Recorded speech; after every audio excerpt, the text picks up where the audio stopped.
In the last video, I sung the praises of Gorebyss for how much damage it can do for only 2 energy due to the wording of Mystic Water.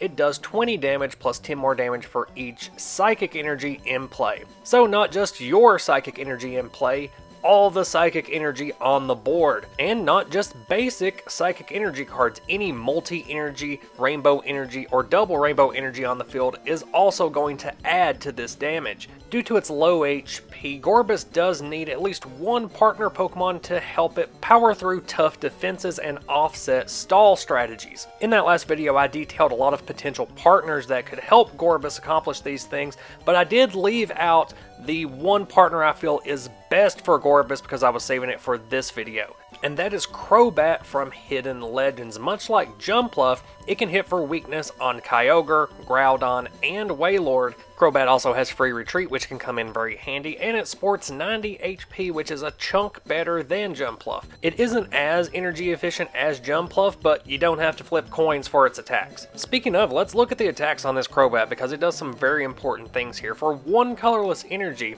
Flutter Trick deals 20 damage, and flip a coin if heads. Look at your opponent's hand and choose 1 card. Your opponent discards that card. At the very least, 20 damage guaranteed for 1 colorless energy. For the rest of the effect, you do have to flip a coin, but it's a very powerful effect. If you hit heads on this, not only are you able to gain information by looking at your opponent's hand, but you get to make them discard a card. Not shuffle it back into their deck, discard a card. You can make them discard a key supporter, you can make them discard a rare candy, or an ATM rock, or even a big stage 2 EX Pokemon. The amount of disruption you can cause to your opponent just from hitting heads on this 1 energy attack is insane. For 2 energy, triple poison is going to deal 10 damage, and the defending Pokemon is now poisoned. Put 3 damage counters instead of 1 on the defending Pokemon between turns. Essentially, you're getting 40 damage out of this attack. And this is where the partnership between Gorebyss and Croat really comes into play. Gorebyss wants to hit your opponent's Pokemon for as much damage as possible and score as many 1-hit KOs and 2 hits as possible. But this doesn't work when Gorebyss becomes outclassed by a giant Stage 1 or Stage 2 EX Pokemon like a Kingdra or Wailord or a Swampert. But you know what all of those big bulky Pokemon have in common? High retreat cost. So if you hit them with a triple poison, they have to find a way out of the active position or they are going down very quickly, forcing your opponent to either use up a lot of their resources to get that Swampert out of the active position, or just concede to the fact that they're going to have to get in as much damage as possible before the Swampert's just knocked out due to poison between turns. Crobat is weak to Psychic, but any deck that is running a bunch of Psychic energy is going to get slammed by Gorebyss. The partnership doesn't really seem obvious just by looking at Gorebyss and Crobat, but when you see them tag out for one another during a match, you really understand how the playstyle of one complements that of the other. But that's enough bat bragging, let's get into the actual deck list. We'll be starting out the deck here with 23 Pokemon, beginning with that Clamperl from Hidden Legends. As I've mentioned before, its Pokebody can come in useful against spread decks. You don't see a ton of spread decks, but anything that can snipe, it's also going to be lessened a little bit by that Clamperl, and it can make the difference between an OHKO or not. Following up that Clamperl is going to be Gorebyss, which we have talked to death across the last video and the intro to this one. You understand why it's good. What is different about this deck is the Crobat line, beginning with 4 Zubat from Hidden Legends. It's got 50 HP, which is better than most Zubats. You're not going to be attacking with it that often, but every now and then getting off a surprise attack for only 1 grass energy is going to be pretty disruptive to your opponent, which is going to help you further down the road whenever you're evolving up in Crobat and potentially causing even more disruption in their hand. Except that for this attack, they don't actually have to discard it. It's just going to get shuffled back into their deck, which still causes some disruption. On top of that Zubat, we're looking at 3 copies of Golbat. Golbat's another one of these where you're not really going to be attacking with it that often, but even if you are, you can cause some disruption with Supersonic.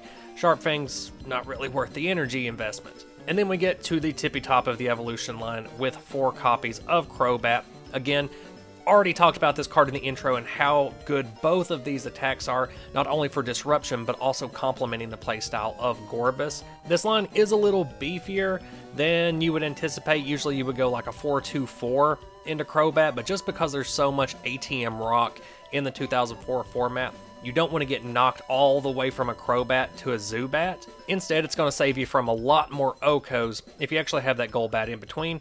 Not to say you won't be rare candying straight from Zubat into Crobat whenever it makes sense, especially if you're starting the game with a Zubat. You really don't want that 50 HP basic sitting there, and sometimes it just makes more sense to rare candy straight up into the Crobat if you have it in hand, attach an energy, and use Flutter Trick. And then finally, we have our consistency Pokemon here in Dunsparce. 4 copies of Dunsparce just because it is your ideal starting Pokemon. Strike and Run is just such a good attack for filling up your bench, getting your setup, and saying go. The trainer base is extremely streamlined as well. We got 4 copies of TV Reporter for the draw power. Steven's Advice is going to hop in there and let you draw some cards as well. And then we have some draw power that actually leans into Crobat, which is Desert Shaman. Shuffle your hand into your deck and draw up to 4 cards, then your opponent does the same thing.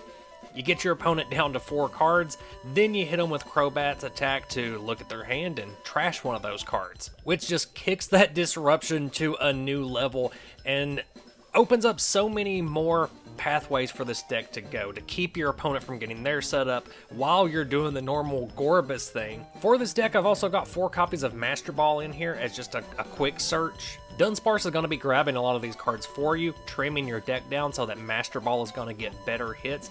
Good thing about Master Ball is that if you can just draw 4 of these off of a Steven's Advice and just Master Ball, Master Ball, Master Ball, Master Ball, get all the cards that you need out of your deck, and your Pokemon setup is going to be pretty well established. You can look at this trainer lineup. We're not doing anything fancy here. It's really just drawing and searching cards.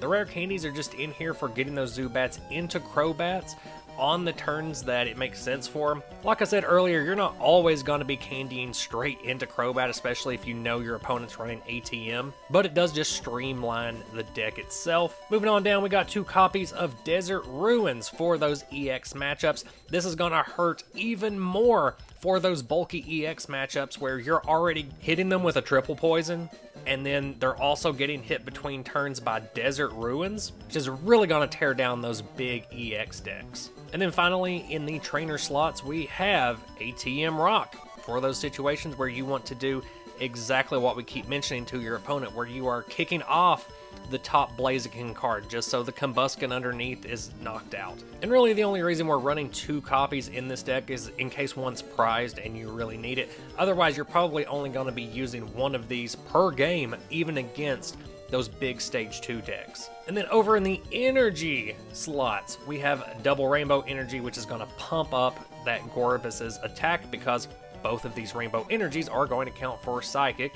Same thing with multi-energy. A multi-energy is always going to give you that bonus. And then we have 6 basic psychic energy in here that are going to be powering up the Gorebyss. Now, psychic energy does not match the attack requirements for Crobat or Gorebyss, but you got multi-energy and rainbow energy here. You're going to be able to fire off those attacks very easily. There's enough draw power in this deck that you are going to be able to get these rainbow energies onto these Pokemon and start firing off those big disruptive attacks.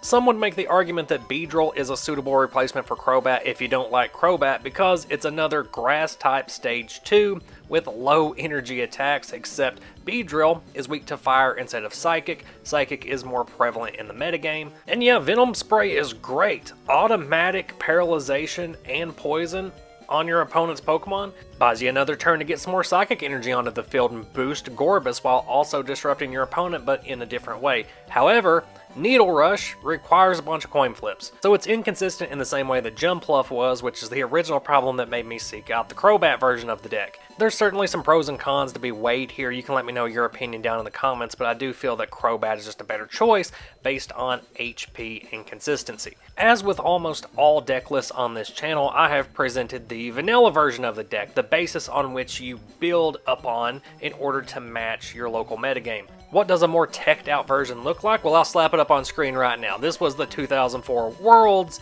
26th placing deck list. There was another Crobyss deck list that placed 15th, but I don't have access to that one.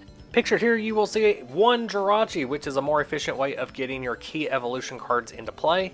A single Ditto that can flip the table on your opponent's gameplay strategy by just hitting them with themselves. A couple copies of Wally's Training as added consistency for evolution search.